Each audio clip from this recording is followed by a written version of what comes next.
तो आज हम लोग मीटिंग शुरू कर रहे हैं जिसमें कि हम लोग श्री राम के बारे में बात करेंगे। श्री राम की कथा वाल्मीकि जी ने भी लिखी, तुलसीदास जी ने भी लिखी, आध्यात्म रामायण वेद व्यास ने भी लिखी और तमाम हैं वैसे, लेकिन सामान्य मनुष्य हैं, इतना हमारे ज्ञान नहीं है, ना हमने इतना अध्ययन किया है। लेकिन जो थोड़ा सा ये 3 जो चीज़ें जो देखी हैं तो उसमें ये बात समझ में आती कि वाल्मीकि जी ने रामचंद्र, हालांकि वो विशेष पुरुष हैं, पुरुषोत्तम माना है, ईश्वर रूप भी माना है, लेकिन वो इंसान के करीब उनको समझा है कि उनका आचरण, उनका व्यवहार, उनकी जीवन जीने की का तरीका, कला, वो हर सामान्य मनुष्य उससे अपना एक तादात्म्य में बिठा सकता है, अपना समझ सकता है और उसको मान सकता है। तुलसीदास जी ने जो रामचंद्र जी के बारे में लिखा, उन्होंने भी, कथा तो वही है, थोड़ा सा फेरबदल इधर उधर हो जाता है लिखने में, लेकिन उनके उसमें ना जो एक पुट मिलता है श्री राम का, वो जैसे हमारे बराबर के नहीं बैठते, वो बहुत ऊंचे दिखाई देते हैं, वो जैसे कि पूज्यनीय हैं, वो सखा बन के या अनुकरणीय बन के नहीं लगते। उनको हमेशा लगा रहता है कि मैंने हम लोगों को उनकी रामचरितमानस पढ़ के कि बस हाथी जोड़ो, सर झुकाओ, और है वो तो है ही हैं, विष्णु के अवतार तो है ही हैं वो। तो ये थोड़ा सा एक अंतर है। और आध्यात्म रामायण में जो वेद व्यास जी ने लिखा है उसमें रामचंद्र जी के हर चीज़, उनका एक एक चाल चलन तो छोड़िए, मतलब व्यवहार जिसको कहना चाहिए, इसके प्रति, उसके प्रति, उसके प्रति, वो केवल व्यावहारिक नहीं रह जाता, वो आध्यात्म की दृष्टि से उसको देखते हैं कि इसका क्या मतलब निकलता है। अब इतना गहरा तो नहीं, लेकिन इन्हीं छोटी छोटी प्रसंगों को लेके कि रामचंद्र जी के जीवन का एक छोटा सा प्रसंग है कि वो चले, वन को चले। अब वन को चले मामूली बात है, वनवासी वेश में जाएंगे और स्वाभाविक है, बड़े हैं तो सबसे आगे वो चल रहे हैं, और स्वाभाविक है कि 2 पुरुषों के बीच में यदि एक महिला है, उसकी सुरक्षा की दृष्टि से आगे और पीछे पुरुष होगा, बीच में महिला होगी। तो श्री राम के पीछे सीता जी हैं और उनके पीछे लक्ष्मण जी हैं, और ये लोग वन को जा रहे हैं। इसमें कोई बड़ी विस्तार की कोई बात ही नहीं थी। लेकिन अगर आप इन रामायणों को, यदि आप इनकी जो व्याख्या है उसको यदि ध्यान से देखें, केवल ये घटना कि 3 लोग चले, उसमें इतना गहरा अर्थ छुपा है। और उसको देखने के लिए हमको ये लगता है कि हम लोगों को ये देखना चाहिए सरल भाषा में, अपने उससे जो हमको समझ में आ सके। तो एक हमने एक गीत आप लोगों को भेजा था, उसको हम लोग अभी, गीत क्या है, चौपाइयाँ हैं उसकी, इसमें थोड़े थोड़े से मिसप्रिंट हैं, लेकिन क्योंकि ये टाइप्ड है, लेकिन ये कि फिर भी हम लोग उसको अपना धीमे से कर लेते हैं। तो हम ये चाहेंगे आप लोग उसको खोलिए और एक चौपाई की एक लाइन हम बोलते हैं, आप लोग उसको रिपीट करके बोलती जाइए आप लोग उस लाइन को। ठीक है, मिल गया सबको? आगे राम, हाँ, आगे राम लखन चल पीछे, नहीं सुनिए, एक मिनट, एक आधी लाइन हम बोलेंगे, आप उसी लाइन को फिर रिपीट करिए, हमारे साथ मत बोलिए। आगे राम लखन चल पीछे, आगे राम लखन चल पीछे, तापस वेश बनाए सोहे, तापस वेश बनाए अति सोहे, दोनों के बीच सिया सोहे कैसे, दोनों के बीच सिया सोहे कैसे, ब्रह्म जीव के माया जैसे, ब्रह्म जीव की माया जैसे, प्रभु पद चिन्ह बीच बीच सीता, प्रभु पद चिन्ह बीच बीच सीता, रखती चरण पथ चलत सभीता, रखती चरण पथ चलती सभीता, सिया राम पद चिन्ह बचावे, सिया राम पद चिन्ह बचाए। लखन चले पथ दाहिनी कराए। लखन चले पथ दाहिनी कराए। राम लखन सिया प्रति सुहानी। राम लखन सिया प्रीति सुहानी। राम लखन सिया प्रीति सुहानी। राम लखन सिया प्रीति सुहानी।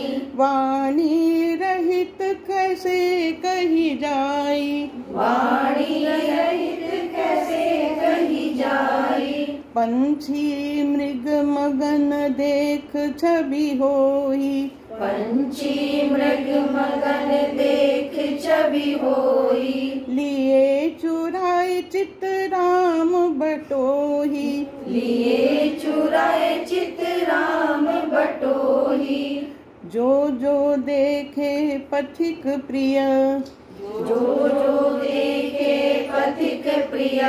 सिया समेत दोनों भाई। सिया समेत दोनों भाई। भव मार्ग कठिन आनंद।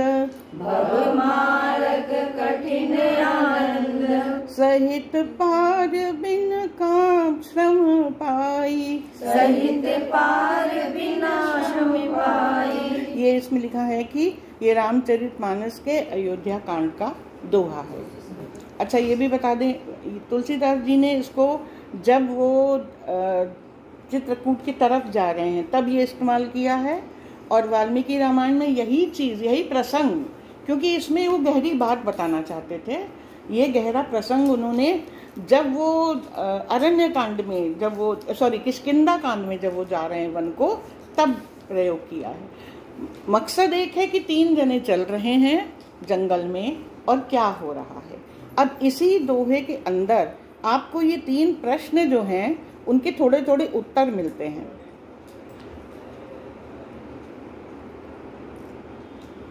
यदि किसी को समझ में आया तो बताएं, नहीं तो फिर हम लोग थोड़ा आगे चल के फिर उसको विस्तार करें। क्या समझे? हम लोग शुरू करते हैं यहाँ से कि ये लोग जब वन में गए क्यों। विश्वामित्र जी जो गुरु थे, दशरथ जी से कहा गया कि राम लक्ष्मण को भेज दो। अच्छा, जब और एक तरीके से दशरथ जी बाध्य हो गए थे क्योंकि उनको वचन पूरा करना था। और जब जाने लगे ये लोग वन को, तो बहुत सारी घटनाएं हैं उसमें, और वो कभी उस प्रसंग को उठाएंगे, किसने किससे क्या कहा, किसका किससे क्या मंशा थी। एक छोटी सी बात है कि जब लक्ष्मण जी सुमित्रा से मिलने गए कि हम भी जा रहे हैं, उन्होंने ये नहीं कहा कि तुमको तो वनवास मिला नहीं, उनके बेटे थे, वो कहते तुम क्यों जा रहे हो भाई, राम को वनवास मिला, वो जाएं। लेकिन रामायण की विशेषता ही यह है, उन्होंने कहा तुम जाओ, और एक दुख तुम्हारे मन में रहेगा, ये मैं जानती हूँ कि तुम पिता तुम्हारे पास नहीं होंगे, सबसे अधिक स्नेह तुम उनसे करते हो, तो तुम रामचंद्र जी को 14 वर्ष के लिए अपना पिता मानना। लक्ष्मण जी के चेहरे से उनको लग गया सुमित्रा को कि भाई ऐसा नहीं है कि खाली पिता ही का वियोग लगेगा, माताओं का भी लगेगा। तो सुमित्रा ने पहले ही कह दिया कि सीता तुम्हारी भाभी है, लेकिन 14 वर्ष के लिए सीता को मेरी जगह, मतलब सुमित्रा खुद कह रही हैं, मेरी जगह तुम माता रूप में देखना। अब देखिए, ये छोटी सी सीख हम लोग अपने बच्चों को आजकल कहाँ समझाते हैं। बेटा बाहर निकले हो, क्योंकि जो छेड़छाड़ होती है सड़क पे, जो बदमाशियाँ होती हैं, हमारे आपके बच्चे ही तो होते हैं ना, हमारे नहीं तो तुम्हारे, तुम्हारे नहीं तो तुम्हारे, किसी के तो हैं। घर में कभी कोई टोकता है या बताता है, हमें ये लगता कि कोई दूसरे का ही बच्चा कर रहा होगा, हमारे तो नहीं होंगे, तो हम लोग सिखाते ही नहीं हैं। तो ये हम सिर्फ ये बताना चाह रहे हैं कि रोज़मर्रा के जीवन में कैसे आप सीख लेते हैं ये चीज़ें, और कैसे इंसान उनको करने लगता है, फॉलो करने लगता है। उस सीख के बाद लक्ष्मण जी ने हमेशा सीता जी को माता रूप में देखा। तो पहला जो हमारा ये प्रश्न है, ये जो हम लोगों का ये प्रश्न था कि जीवात्मा का परमात्मा से मिलने का प्रसंग, जीवात्मा कौन है और परमात्मा कौन है, सारे आत्माओं का जो उद्गम स्थल है, जो उसका संचालक है और जो उसका नियंता भी है, उसकी सत्ता में हम लोगों किसी जीवात्मा का हस्तक्षेप हो ही नहीं सकता। जीवात्मा में परमात्मा का हस्तक्षेप है। वो जब चाहेगा आपको लाएगा, जब चाहेगा उठा ले जाएगा, जब चाहे जो चाहेगा करेगा। आप उसके पास कई कारण होते हैं उसको संभालने के लिए, लेकिन जीवात्मा एक अपने दायरे में होती है, उसकी एक अपनी मर्यादा है। तो यहाँ पे जो प्रश्न पूछे गए हैं, पहला प्रश्न है जीवात्मा का परमात्मा से कहाँ कहाँ मिलन हुआ। कोई हाँ बताओ। जब रामचंद्र जी सीता की खोज कर रहे होते हैं तो जटायु उन्हें मिलते हैं, वो उन्हें रावण घायल कर लेता है, वो एकदम तड़प रहे होते हैं, उनकी मुक्ति नहीं हो रही होती है। तो वो जैसे ही रामचंद्र जी उनके पास आते हैं तो हाथ जोड़ते हैं और वो उन्हें अंत हो जाता है। तो अंत नहीं मतलब उनको मोक्ष मिल जाता है उनकी गोदी में। हाँ, जीव का एक परमात्मा हाँ से मिलन हो गया। और कोई? हाँ, जब बाली का करते हैं रामचंद्र जी, बाली, हाँ, उस समय क्या हुआ? कौन जीवात्मा कौन था? जीवात्मा तो बाली थे, वो परमात्मा थे रामचंद्र जी का। उस समय रावण का जब उन्होंने वध किया वो भी नहीं, तो बाली कहाँ, परमात्मा में कहाँ विलीन कहाँ हुए? तो वो हाथ जोड़ते हैं, हाँ, उस समय नहीं होता है क्या? नहीं, शरणागति होना एक अलग बात हो गई, शरणागति हो गई बाली जी का और उनका रावण का। और कोई बताओ किसी का मेन? शबरी का। शबरी का भी थोड़ा सा ये अहिल्या का उद्धार हुआ जब राम आए, विलीन हो गई। उनका तो वहाँ प्रतीक्षा हो ही रही थी स्वर्ग में। और सबसे बड़ा बाप रे, बद्रीनाथ में बंद कर दो। सबसे बड़ा तो एक उदाहरण है हनुमान जी का। हनुमान जी जब पूरी आधी रामायण निकल गई उसके बाद तो वो सीन में आए हैं, उसके पहले तो उनका कहीं वर्णन ही नहीं है। बाद में जब वो वहाँ पे मिले, ब्राह्मण रूप रख के आए और उन्होंने पूछा कि तुम राम लक्ष्मण, बंद कर दो बेटे, कि तुम राम लक्ष्मण कौन, आप लोग कौन हैं? और जब उनको ज्ञान हुआ कि कौन है तो तुरंत ही वो तुरंत ही एक राम मैं बन गए। उन्होंने फिर अपने को कभी उनसे अलग समझा ही नहीं, यहाँ तक कि उन्होंने उस परमात्मा रूप को अपने व्यक्तित्व के अंदर ही धारण कर लिया।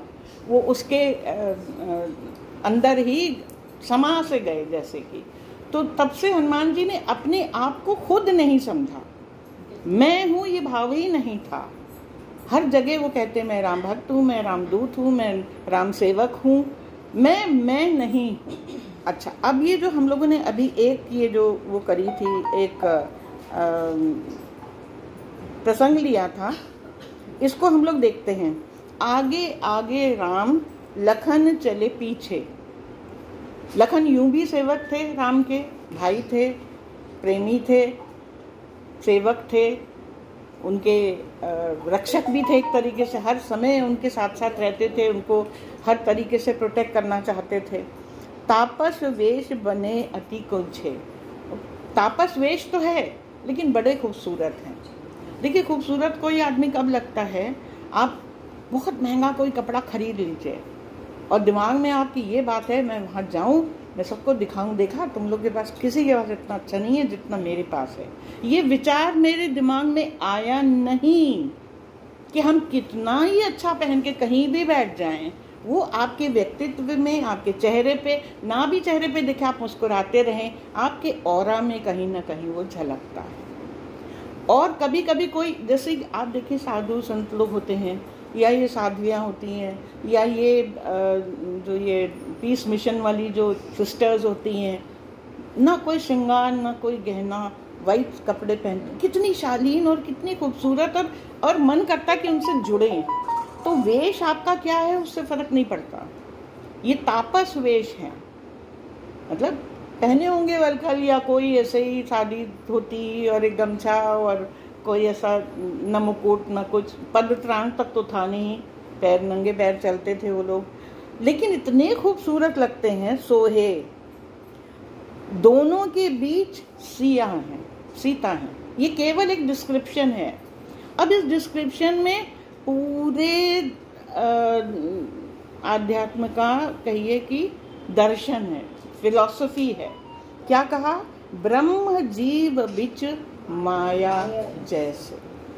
एक ब्रह्म है, एक जीव है।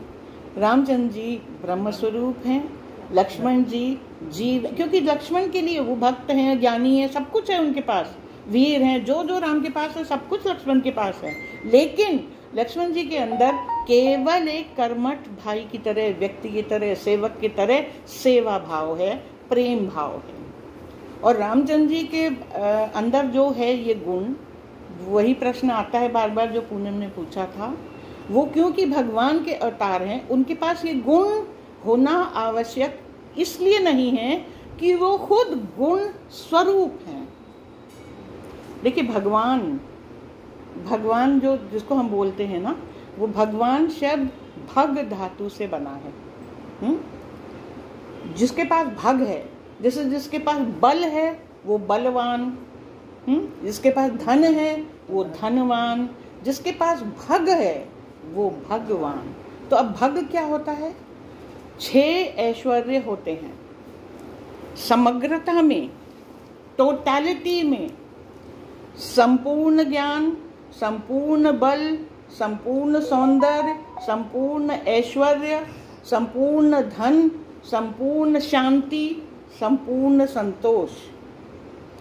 माने इतने गुण, 6 गुण। और ये नहीं कि हमको थोड़ा संतोष है, कि तुम्हारे में थोड़ी सुंदरता है, तुम नहीं, संपूर्णता में जितना भी एग्जिस्ट हो सकता है, जिसके भी पास है। और ये 6 भाग इन टोटलिटी, जो इसको धारण करता है इन भाग को, वो भगवान कहलाता है। अब ये हम लोग अगले कभी करेंगे कि कौन देवता भगवान है, कौन नहीं है, कौन परमेश्वर है, कौन ईश्वर है, कौन भगवान है। वो सब अलग अलग कैटेगरी हैं। हम लोग सबको एक जनरल ऐसे ही बोल देते हैं। तो क्योंकि ये खुद ही भगवान है, भगवान के अवतार हैं, तो इनमें तो स्वाभाविक रूप से ये सब गुण है ही हैं, तो इसमें कोई विशेषता नहीं हुई, क्योंकि वो तो है ही है भगवान। जीव ये है कि ये वो अच्छी चीज़ों को अपने में निहित करने का प्रयास कर रहे हैं लक्ष्मण जी। अब ब्रह्म जो है वो एक अलग सत्ता है, जो कि नियंता है, जो उद्गम करती है, जो विलीन कर लेती है, जो सब कुछ कर लेती है। तो उसकी सत्ता को कोई चैलेंज नहीं कर सकता। लेकिन जीव की जो सत्ता है वो सीमित है, और जीव की सत्ता ब्रह्म पर निर्भर है। यदि ब्रह्म नहीं होगा तो जीव की कोई सत्ता नहीं है। और जीव का काम यह है कि वो उस मार्ग पर चले जहां हमको उससे कोई एक लिंक हो जाए, कनेक्शन हो जाए, उस तक पहुंचने का हम प्रयास। आप अच्छी चीज़ देखोगे तभी तो अच्छी जगह जाओगे। आप अगर कूड़ेदान के पास जाओगे तो कूड़ा दिखेगा, जू में जाओगे तो जानवर दिखेगा, सिनेमा घर में जाओगे तो सलमान खान दिखेगा, किसी हनुमान मंदिर जाओगे तो भगवान के दर्शन होंगे। आप कहाँ जा रहे हो उस पर निर्भर करता है आपको क्या प्राप्त होता है। तो जीव के लिए यदि परमात्मा संग ही चल रहा है तो कितना आसान है। कोई अच्छी चीज़ यदि आपको सामने दिख जाए तो हमें आसान हो जाता है। और इसीलिए सत्संग का, उपासना का, साथ बैठने का महत्व इतना ज़्यादा है कि मामूली बातें सबको पता होती हैं, सब बातें। हर व्यक्ति इंटेलिजेंट है, छोटा मोटा तो सबको पता होता है, हर कोई पढ़ा लिखा है। लेकिन यदि वो बात कहीं ना कहीं से प्रकट हो रही है, कहीं ना कहीं आपको सुनाई दे रहा है, तो वो जीव उस अंश को कहीं ना कहीं ग्रहण कर लेता है, क्योंकि अच्छाई हर जीव में निहित है। हम लोग उसको ऊपर आने नहीं देते क्योंकि हम अन्य चीज़ों में हम व्यस्त रहते। ज़रूरत क्या है जी, हमको ज़रूरत क्या है कि हम हर वक्त पूजा पाठ करें या आरती करें या भजन सुने या किताब पढ़ें? ज़रूरत नहीं है। हम किटी पार्टी करेंगे, हम सिनेमा देखेंगे, हम होटल में खाना खा लेंगे, सो जाएंगे, हम भी उतने ही खुश हैं जितने आप लोग हैं। फ़र्क क्या पड़ता है? तो ये फ़र्क कब पड़ेगा? जबकि जीव सीमित पीरियड के लिए है, जब उस पीरियड वो ख़त्म होता है पीरियड, तब आपको पता चलेगा कि अंतर क्या हुआ। लेकिन तब ये जीव इस रूप में नहीं होगा देखने के लिए कि क्या हुआ। तो क्यों ना ऐसा करें कि जब तक हम इस फॉर्म में हैं तब तक हम जो परमात्मा की जो, और परमात्मा यदि बिल्कुल आपका अपना है, आपके निकट है, तो ये दो सत्ता तो अपनी जगह हो गई, एक ब्रह्म है और एक जीव है। ब्रह्म का काम सबसे बड़ा ये है कि जो आपके, जिनको आपने गढ़ा है, जिनको आपने बनाया है, और ख़ासतौर से जो आपके साथ हैं, जो आपसे विमुख हो गए, हालांकि वो उनको भी नहीं छोड़ता क्योंकि वो उनकी क्रिएशन है, वो तो उसका ड्यूटी है, वो तो करेगा ही। लेकिन जो आपके साथ हैं, जो आपको फॉलो कर रहे हैं, उनके प्रति उसकी थोड़ी सी आस्था, थोड़ा प्रेम अधिक हो जाता है। तो ये ब्रह्म जो है ये सुनिश्चित करता है। अब देखिए, जंगल के रास्ते जा रहे हैं तो कोई बहुत बड़ा जंगल तो है नहीं,